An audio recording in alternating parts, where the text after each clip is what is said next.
Kwa hiyo haya majani ya mti wa mstafeli ukiyachemsha pamoja na mti wa mharadali, huu mti wa kivuli ule, chemsha pamoja alafu tumia kunywa.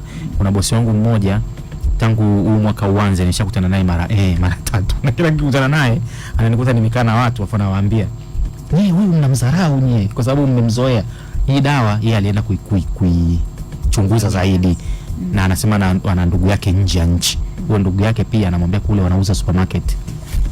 Yaani kama mara 3 naona kila akikutana na mimi anasahau kama alishaniambia. Kaniambia sasa hivi mara 3 tangu nikutane naye.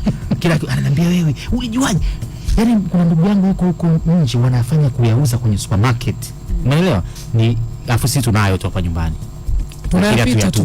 Tunayapita yanakusanywa na upepo yanapoteza kabisa. Na hii miharadali tunayo mpaka yani kama mharadali ndo kila mahali upo, ile miti ya kivuli ambayo tunda zake zinakuwa nyekundu ambao unapendwa sana na popo. Nje. Sasa ule huyu mwenye kansa hiyo yote chemsha majani ya mstafeli changanya na majani ya mharadali. Kunywa itakusaidia kabisa. Kama ndio viashiria unaona kwamba ndio inaanza, unaitokomeza mchana kweupe kabisa bila wasiwasi wowote. Wale kwa nayo tayari na hata kama bado mimi natumia na sijawahi kupima nikaambiwa nina kansa, sababu nazuia mara moja ukiwa huna mara moja tu, mara moja kwa wiki, mara 2. Sana mimi sana nachofanya sio ndio hiyo fia sasa.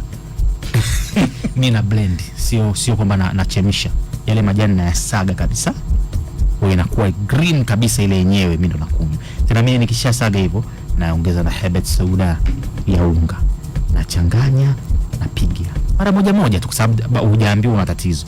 Mara moja ukiwa una tatizo hivyo fanya kila siku. Mimi nakwambia si wana tiba ni bora kuliko kinga. Kinga ni bora. Kinga ni bora kuliko tiba.